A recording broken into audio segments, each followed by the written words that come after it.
Had to do my run first before I start walking. Was good.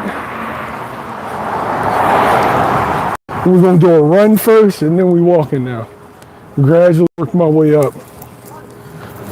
How's everything going?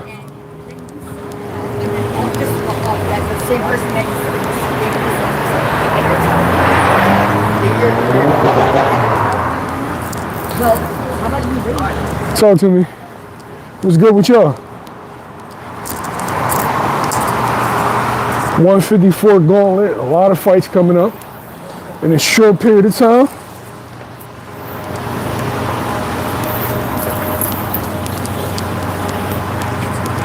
Whew. Don't get old, y'all. Don't get old.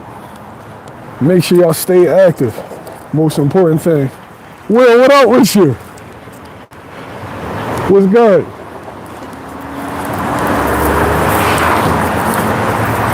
Bud, what up with you, boy? Hustle. We outside today. Outside, not inside, right?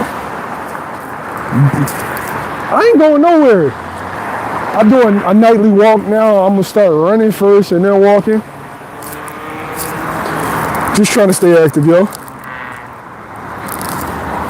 Yo, we got my fucking cousin in the building, T Breezy. What's up, Breezy?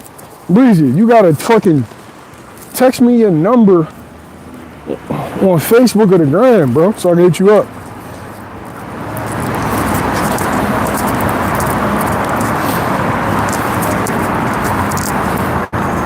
We got my cousin in the building. He talking shit. T Breezy, what's good?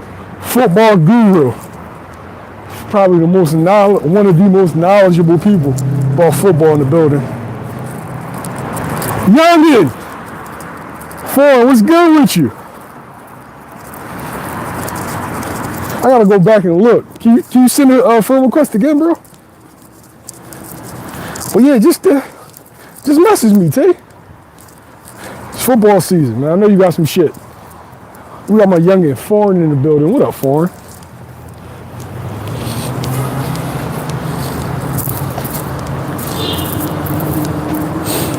I don't know.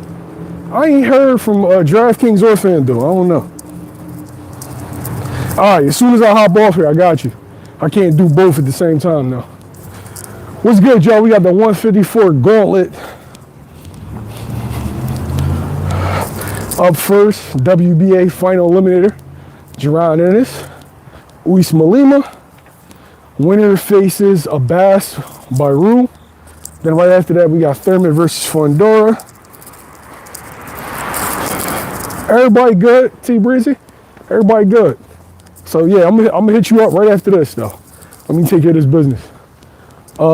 We got Fundora versus Thurman. That's October 25th.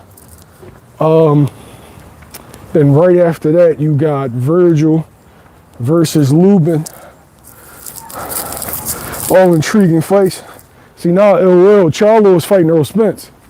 So Charlo's not even thinking about no belt. Charlo going straight for the money. Can't get mad at him.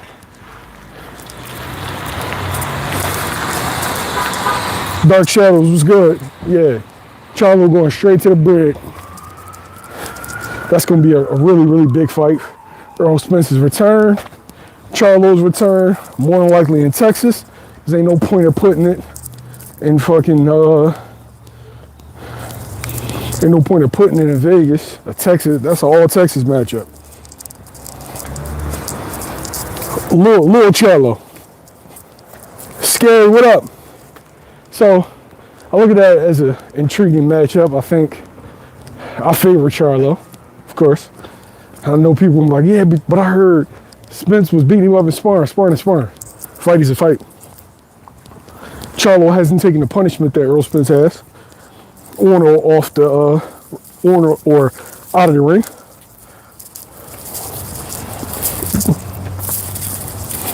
It's not official as in the date hasn't come out, but you already know that don't mean shit.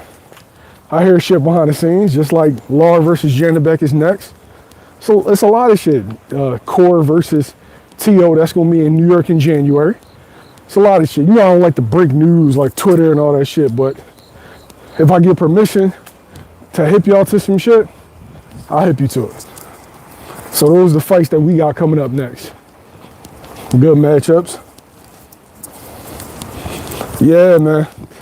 Laura run straight to the smoke. Yeah, I think Charlo gonna stop Earl Spence. That's the feeling I got. I think Charlo's gonna stop him. Now I gotta keep my relationships, Breezy. Gotta keep my relationships, man. If they tell me I can league it, I'll league it.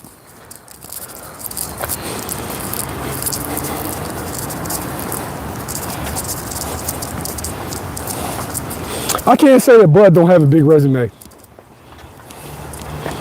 Last three out of the last three, two have been really, really big names. Can't say that, man. You know what I'm saying? Porter, Spence, Gamboa, Canelo, really, really good names. Can't say that no more, bro. Boots is at a position right now where, you know, he made history being a lineal champion, but he got more to do. And so he's building his resume. Bud is basically done. So I want to see Boots in there with these big fights, good fights, so he can prove what our side has been saying. Best fight in the world. But you got to go out and prove that. It's easy to say. The odds tell us, but you got to go out and prove it. And 154, I feel like is the perfect opportunity to prove it. I think the best version of Jaron we see is at 160 pounds, but you will see a better version at 54 than you saw at 47.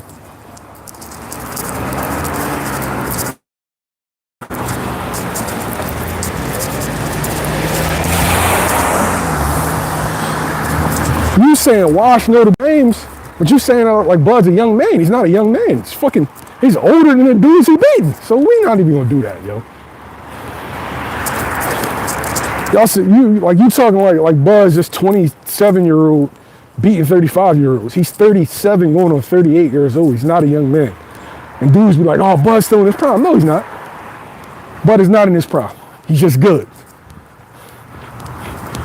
Bud ain't been in his prime in a couple of years. He's just better than the dudes he's going up against.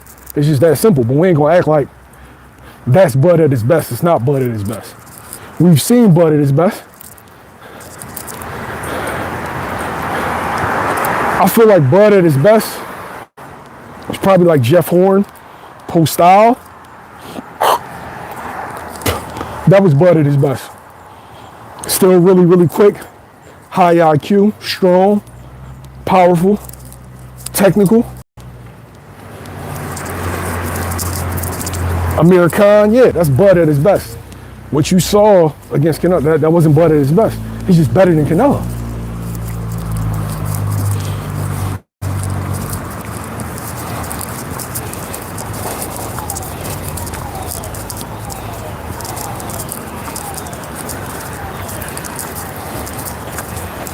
I'm trying to, Breezy. So Khan wasn't washed? Yeah, Khan was washed. I ain't gonna lie, Khan was done. Khan was done. But he did exactly what he was supposed to do to a dude that was washed, got him the fuck out of there. But on the 54. So Bud left 54. And now you got Boots versus Lima. And while Lima is a European guy, so we're coming off of solid wins, where he was the beast and he beat dudes in their backyard. The only fight that he lost is he took Aaron McKenna, well, I think like a week's notice, lost that fight. But you know is he's a strong dude, decent speed, tall, southpaw. Now the problem with fucking around with guys like this is that automatically fans, because they don't know him, they're gonna say he's a bummer because Boots is a name. Boots should just run over him. The reality is that the unknown dudes are the most dangerous. The dudes who are unheralded have the most to prove, and there isn't really a lot of tape on them. And so, case in point, everybody thought Lamont Roach was a cherry pit. Lamont Roach gave Tank his hardest fight. So can't underestimate these guys. Now, do I expect Boots to go out there and put on a show? Yeah, I expect Boots to stop him. I see some flaws in Lima. I see some good, but I also see some flaws that a fighter like Jaron Ennis can take advantage of. The question is, will he take advantage of these flaws? We don't know. You know what I mean? We don't know. And so it just makes for an intriguing fight. And we gotta see. We gotta see if Jaron Ennis is everything that we says he is. You know, you got some detractors, Terrence Crawford fans, that say he's not. They say he's a hype job, he's a bum basher, you know, etc. I seem to think the contrary. I think he's the new face of boxing going forward. And he's the next generation's big guy. But right now, Crawford's sitting on the throne. And Crawford's going to sit on the throne until somebody removes him or he removes himself.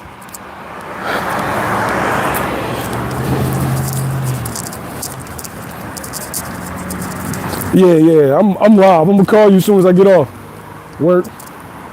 So yeah, with Lima, he brings power, he brings size, he brings danger.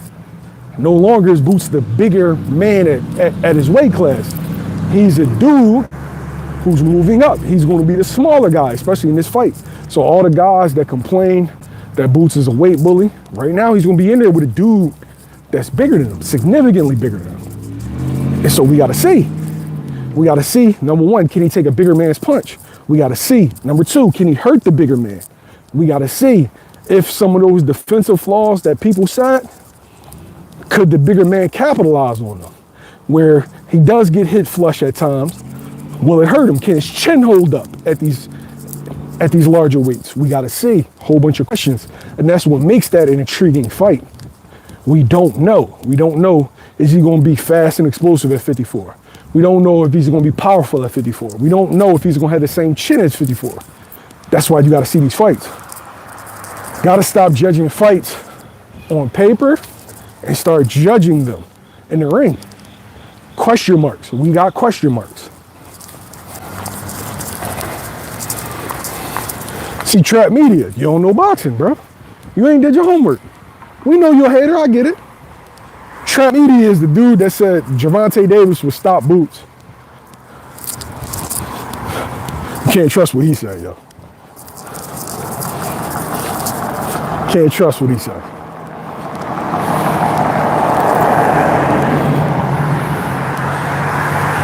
But you can look clearly, Lima's the bigger man in this fight.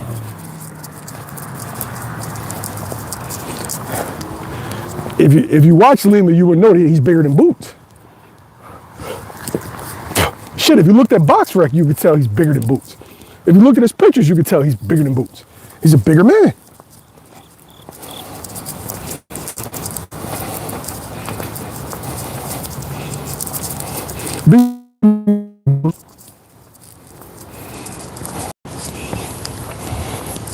Yeah, man, intriguing fight, man.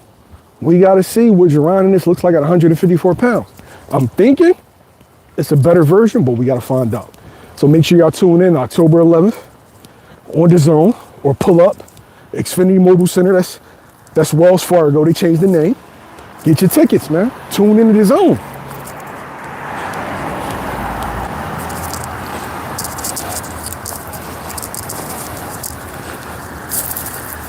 Oh, Trap Media, make sure you pull up too. Make sure you pull up. Let me know, like inbox me, yo.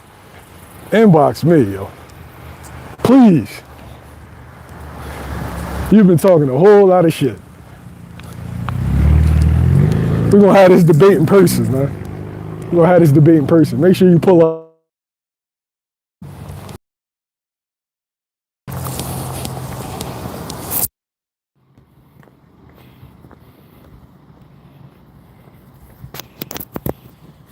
We definitely gonna have that debate in person, yo. I'm gonna tell all the Philly dudes, like, yo, this the boy that be talking shit, yo. They gonna grind you up when they see you. But much love. Appreciate you coming out and appreciate you watching.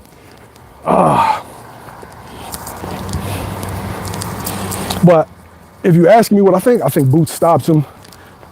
I see a flaw. I think he overextends with his left hand. And I think you can't have a glaring weakness for certain fighters. Boots is one of them. Certain dudes, if you do something over and over again and they see it, and it's something that you can't fix in one fight, in one training camp, you're a dead body. You're a dead body. So if I sees it, I know he sees it. It's like 5, 6 dudes in boxing that you can't have a tell. It's like being in a poker game. You can't have a tell with these guys. Spence had a tell. Bud knew it. I came out in the southpaw and played catch and shoot with Spence. I give you another dude that you can't have a glaring weakness with, Shakur. Can't have a glaring weakness with Shakur. T.O. can't cut the ring off. Shakur knows it, and y'all gonna see what happens that night. If you have a big defining weakness, Shakur's gonna take advantage of it. Gervonta Davis is another one. You can't, if you throw the same punch over and over again, he's gonna get you. If you have a defensive flow, if you overextend, he's going to get you. Be perfect. Clip. What up, Clip?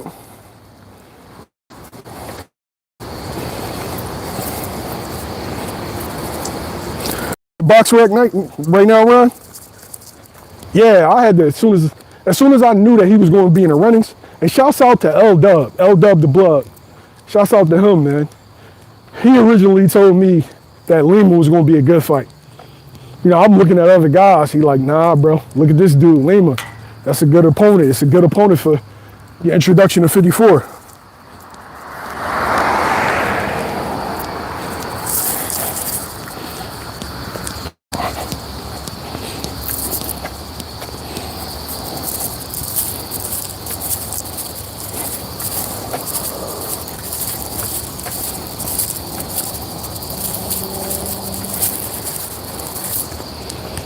I never seen somebody be so critical of a dude that literally just unified the division.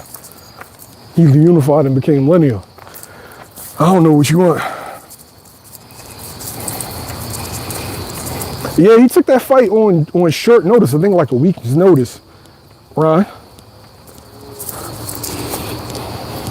So yeah, we got to see what he brings, man. I just don't like just dismiss somebody because he's not a big name. I just don't do that. Oh, 4 days notice. Yeah, he took a dude on 4 days notice and he took a loss. It happens. That shows he's a dude that just isn't afraid to take a chance, take a shot. Yeah, 4 days notice.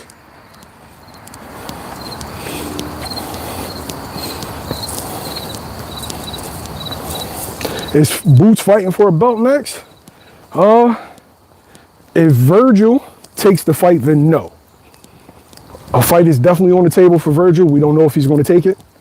But Boots has already signed off. And we got to see if Vergil and Rick Meridian really want this fight. But if he doesn't, then yes, I expect Boots to fight for a belt next. If he doesn't fight Vergil.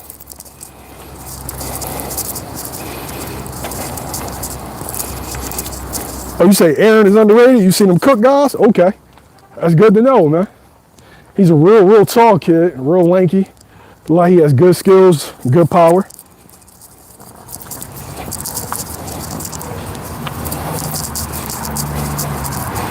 Last warning, what up?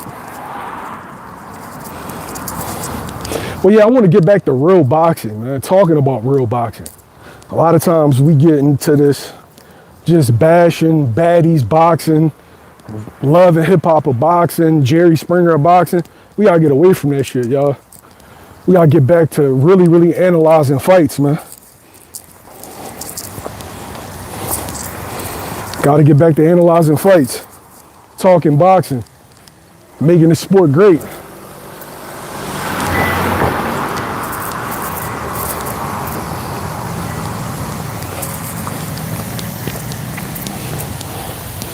But then, all right, so let's go to Thurman versus Fundora.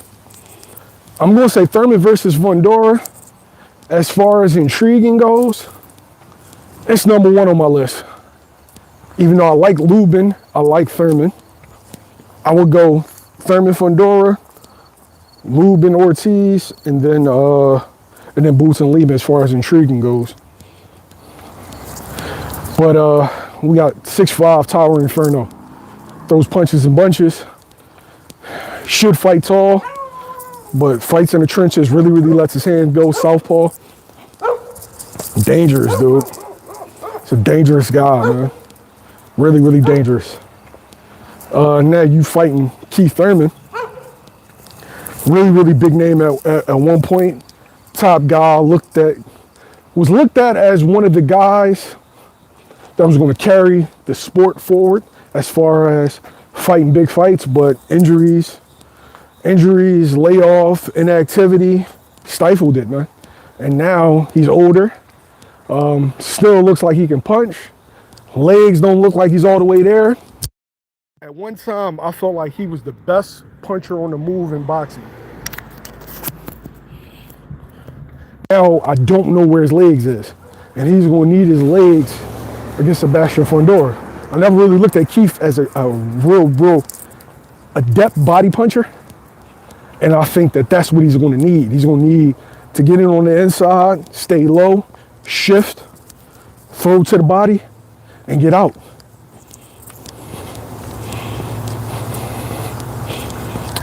I don't see Keith winning this fight, and I'm a big Keith Thurman fan. I just don't see Keith winning this fight. I don't think his legs are going to hold up, and I don't think he punches that good to the body or has that one-punch explosiveness now at 36, 37 years old. Just don't see it. I think Fundora's too big, too young, fights at too fast of a pace, and Keith is too old. Legs aren't there, and just inactivity, man.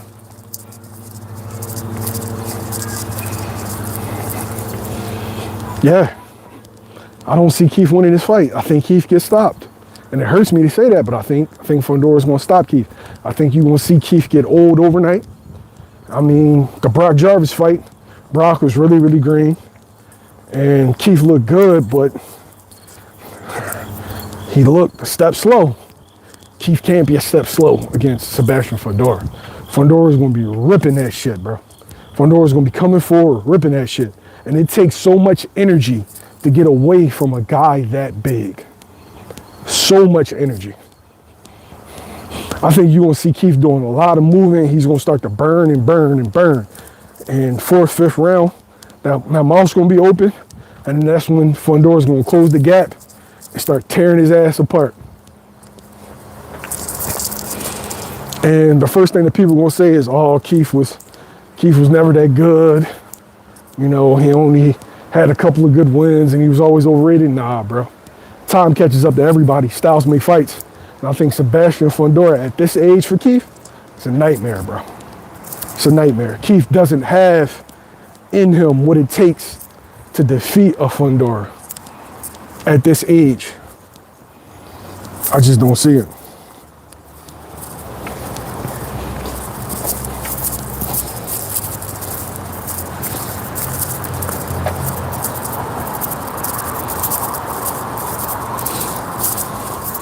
I just don't see it. I could be wrong. I just don't see it, though. I don't think that this is the right fight for him. I thought a fight with Errol Spence would be perfect. Shit, I even like the fight against Vergil Ortiz. But at this point, Sebastian Fondora, unless Keith can throw that one shot that cracks him upside his head.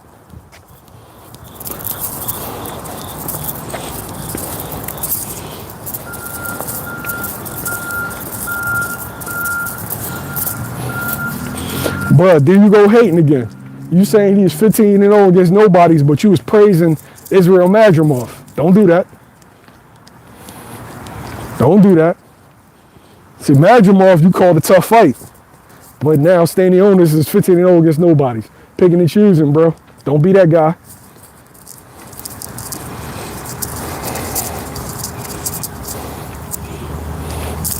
Yo, hit that like button. We got 76 people in here and only 23 likes. Hit that like button. Hit the subscribe button. The chats going forward is going to be subscribers only. Because we get a lot of guys in here that want to talk they shit but not support the channel. Nah, motherfuckers, subscribe. Stop being a bitch.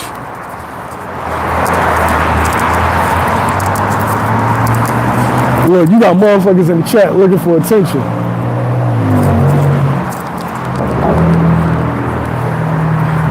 Dudes don't got nothing better to do with their life. We came on here to talk boxing, man. Real boxing. If you're not here for real boxing, there's plenty of channels you can go to. This ain't for you. But yeah, I think that's an intriguing fight. I just see Fondora stopping Keith late, wearing him down. His legs getting heavy. Yeah, I see him stopping Keith between 7 and 9.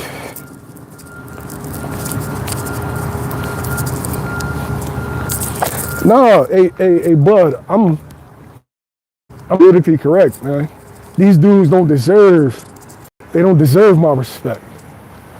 Because they don't respect the sport, they don't respect boxers.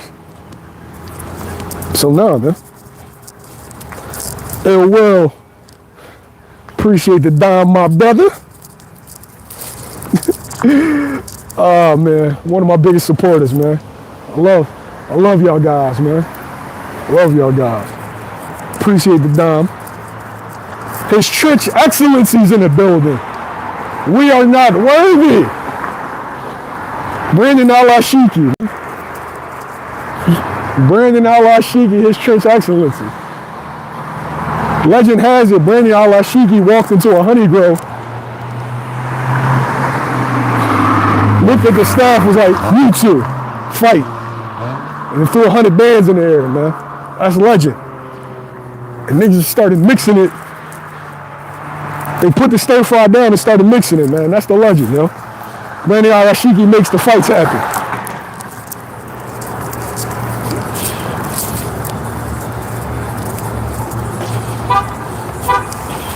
All right, so we got Vergil Ortiz versus Luben. Yeah, I ain't even gonna lie, man.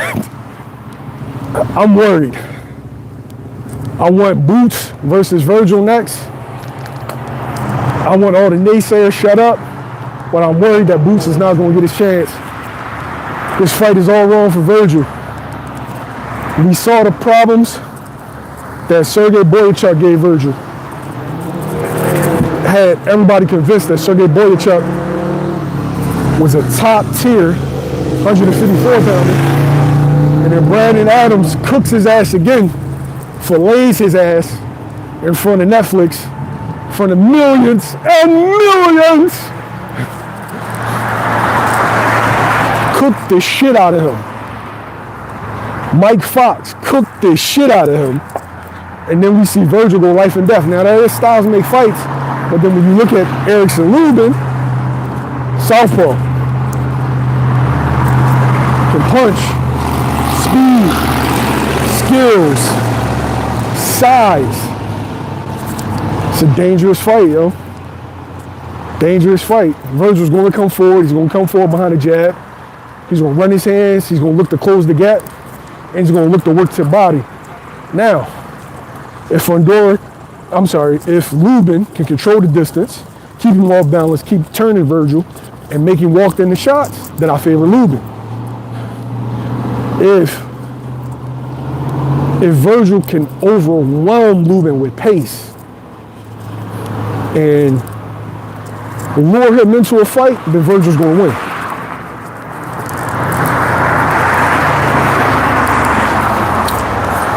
See, that's fair, Ron. I feel like Luben is the perfect fighter to go into a Jaron Ennis fight against. But the problem is, Luben might be a little too perfect, you feel me? Too dangerous.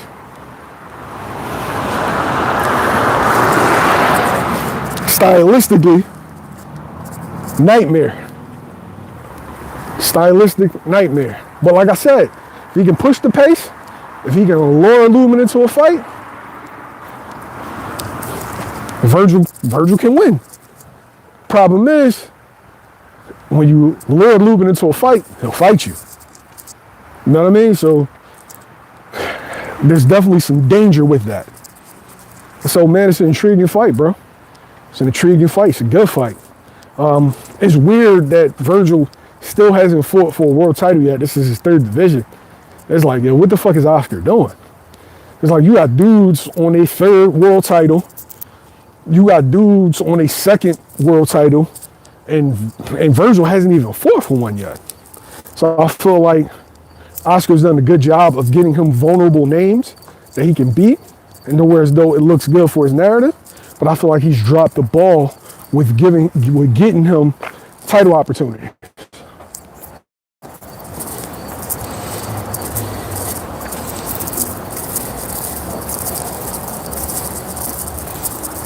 Nah, he definitely been stepping, man. The Hammer definitely looks for just fights, man. He wanted Bakram, and the money wasn't right for Bakram, so he went ahead and fought Vergil, man. It's a really, really tough, intriguing fight. We gotta see it, man. We gotta see it. Sure, what up?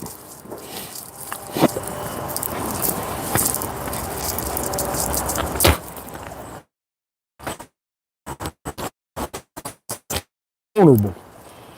Luben can be hurt, we know that. Luben's taking a lot of punishment. But also we've seen fucking Vergil drop with a jab. So that's what makes it a great fight, right? But yeah, if Vergil can lure Luben into a fight, he can get it done. He can stop him. If Luben boxes like he did against Jesus, then he's gonna beat him. But if you ask me who I'm rooting for Vergil Ortiz. I want Vergil Ortiz versus Boots.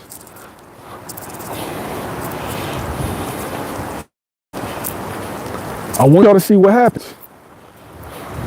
If you ask me what that fight's gonna look like, it's gonna look like Bud versus Canelo 2 with a brutal stoppage at the end. It's gonna be Bud versus Canelo in the first half, and then Bud versus Spence in the second half. That's how I got that fight looking.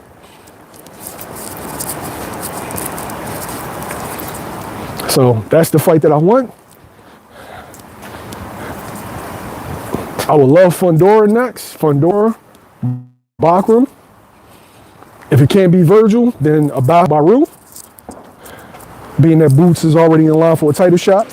Then going in there with Bakram. Then you hope that Vergil beats Fundora or Fundora fights you next. And then you just go from there. But Abbas is coming off of a really, really good win against Yoenis Teles.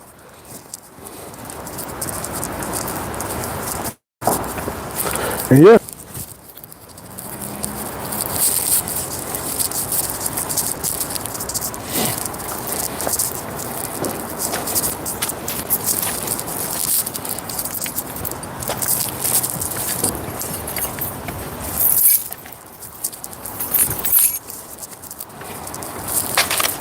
If Thurman stops Fundora, that'd be crazy, yo.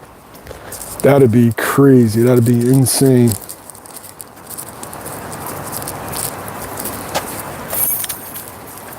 Yo, it's always the dudes that be talking shit that got a fighter's picture in their profile. Man. Fans, we gotta be better.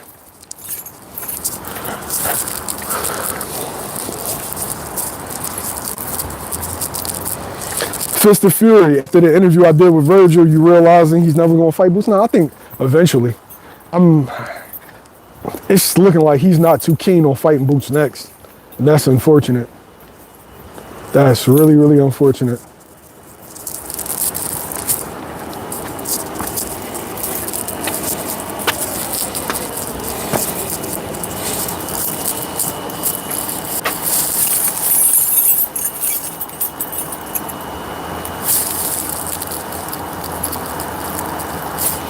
Yeah, but Jarvis ain't Fundora, bro.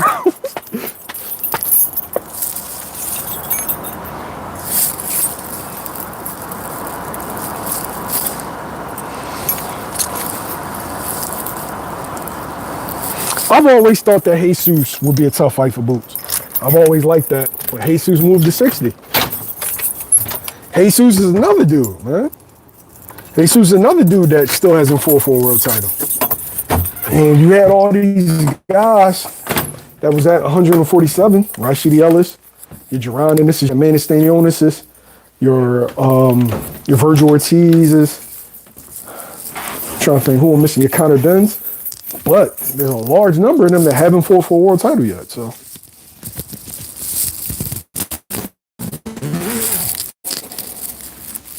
you said Ortiz did an interview? Not my interview. He seemed like he wasn't looking at that fight next.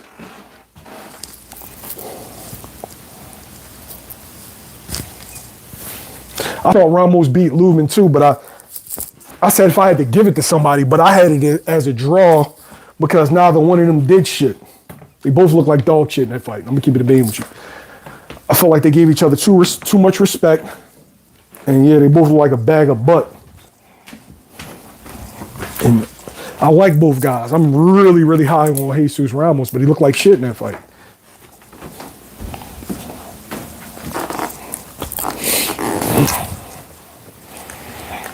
I got high standards for Jesus, and he gave Luben too much respect. Luben gave him too much respect.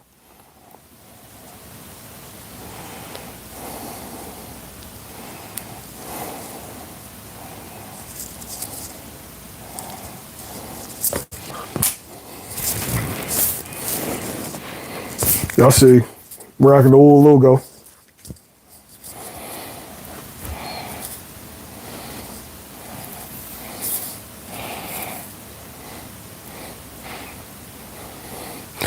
Talk to me. Give me y'all picks for those 3 fights. Who wins those 3?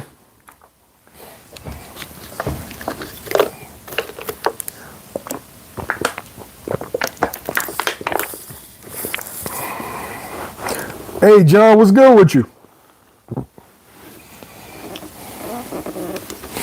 Yeah, Mike, that's weird to me though, right? That's weird to me.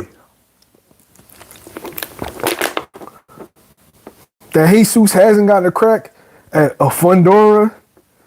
It's like, I don't know, man. I don't know what's going on with that. That's weird, yo. That Jesus hasn't gotten a marquee fight. I mean, it shouldn't be the loss from Luben. It shouldn't have held him back because the loss against Mendoza didn't hold Fondura back. It's weird, huh?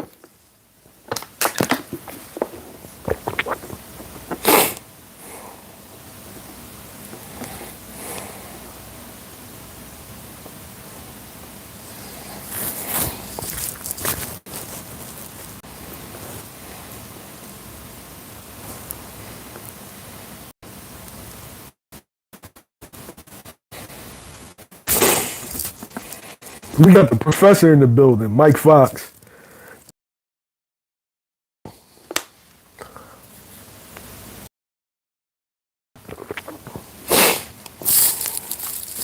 I waxed him clean.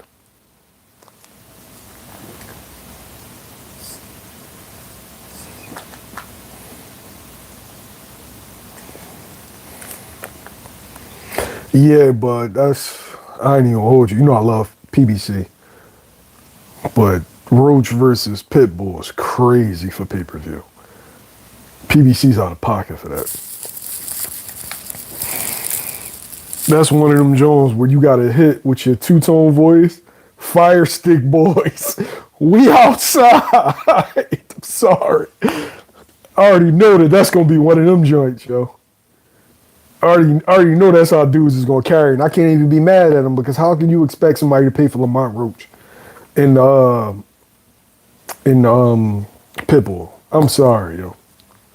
I'm sorry. And I'm all for supporting the promotional companies, supporting these fighters. But you cannot expect somebody to pay for Lamont Roach versus Pitbull. Number one, Pitbull's coming off of a loss.